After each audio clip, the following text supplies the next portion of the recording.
up, guys? So I wanted to talk about tube amps because I'm playing through one right now. And I figured I'd share my experience with tube amps.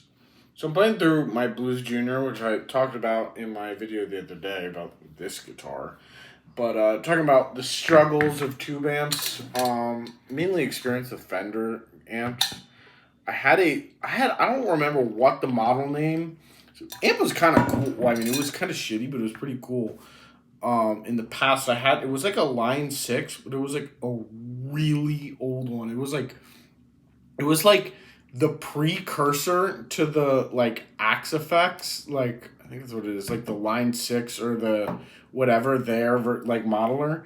But it was from like 1990, and it had like this pedal board that came with it that was like the pedal board was like 20 pounds. If anyone is watching this and can tell me, I'll try to find a picture of it, can tell me what the model of this amp was. Dude, this thing was so heavy. It was huge.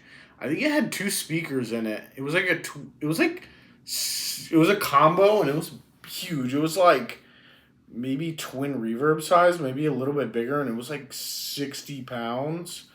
I don't know. It was like 50 watts, I think.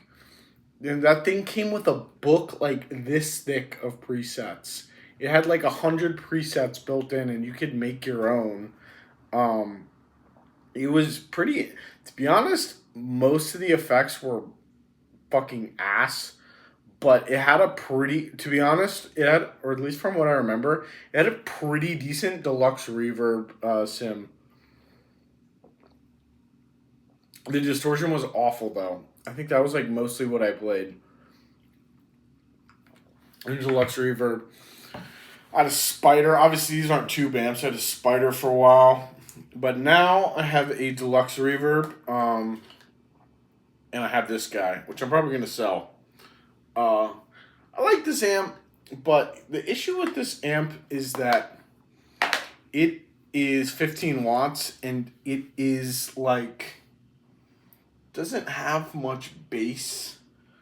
It gets when the issue with like I used to not understand when people were like, oh, like you can't have Princetons on like gigs with really loud stage volume, but I understand because here's the thing. Those amps after like 4 or 5, a lot of Fender amps are like this. They don't actually get louder. They just get more They get a little bit louder, but they get more distorted. And at least this Blues Junior, I can't speak for other amps, but the bass starts to kind of get floppy, or like flubby. I don't know how to explain it, but for example, you play a note and it starts to like the note loses. For example, it gets like less percussive, so when you hit bass notes with really loud volume, it'll get distorted, and it kind of like fizzles out. It's not like less percussive. For example, if you're thinking of the waveform, when you play really loud and you play like the low strings, you kind of lose that attack. So, for example, I had a gig a few weeks ago. We're practicing for that gig. And after a certain point, I mean, the problem with the Blues Junior is it can be, after a certain volume, it will get louder, but it kind of just gets more. It's very mid-range. That's one thing, is it can get very nasally. Like, it is a very bright amp. And it has a weird circuit where, like, it has a master volume. If you run the master volume low, it's weird because it has one channel. But if you run the master volume low and turn up the channel volume, the distortion on this amp is pretty bad. It's not.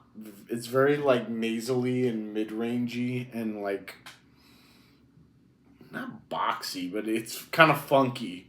So the only like usable way to really use that amp, which I don't think is good for the circuit of the amp, is you gotta literally full blast the master volume and just turn up the channel volume to like your desired volume. So, for example, like, also, this is weird.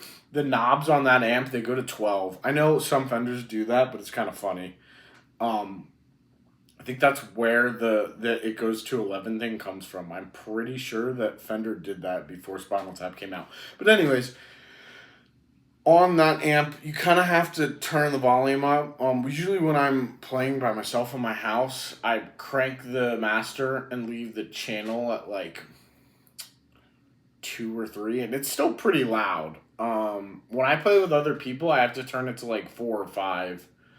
And yeah, this amp is, it's okay, but it's pretty it can get like weirdly mid-rangey and ice picky. So I don't have the deluxe with me, but I really like that amp because I think it's 22 watts, and at least my deluxe is really nice bass and is warm and just has like that classic Fender sound. It's like I think it's a 65 reissue. I don't know when it was made. It's really clean though. There's like it's in really great shape. I bought it like a month ago. I literally walked in, played it for like 3 minutes, and just was like, "Yeah, I'm gonna buy this." Um, so I don't know if it's been retubed, if it was like a guy bought a new and then just sold it, barely played it kind of thing, but it was in really fucking good condition. This amp is too, but I've taken a lot of gigs, so part of the the cover is a little bit ripped on the bottom, but I mean it's in pretty good condition. I'm gonna play a little bit.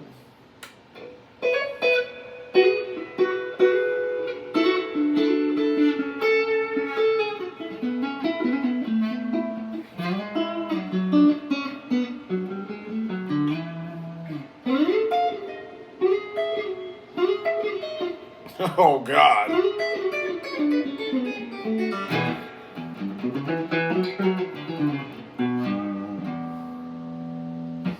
Yeah, but I think the Blues Junior is definitely a good amp for people who, I don't know, want to get into tube amps. But honestly, like, if you're starting out in 2026, you don't really need a tube amp. Like, it's cool if you want that sound, but to be honest, at this point, you could buy a Blues Junior and get one amp sound, or you could literally just fucking buy a Quad Cortex Mini, control the patches with your phone for I think less than a new Blues Junior, and you have literally unlimited amp sounds for like less price. I mean, granted, you need speakers to play it. Um, I don't know if you can run head. You probably can run headphones in the Quad Cortex. I don't know how to. Like I haven't seen it, but I'm sure it has a jack. But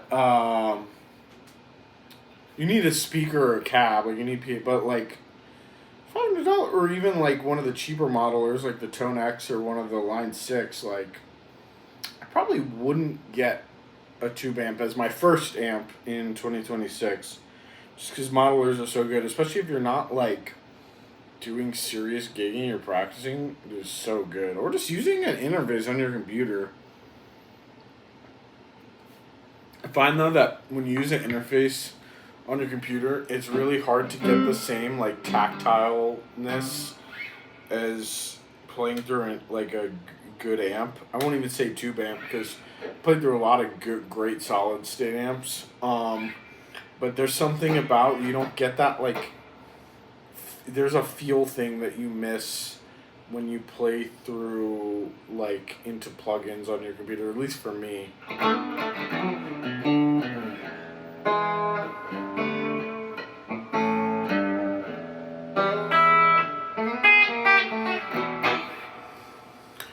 Yeah, I don't know, man. Please like and subscribe. I hope you guys have a good day. I'm out.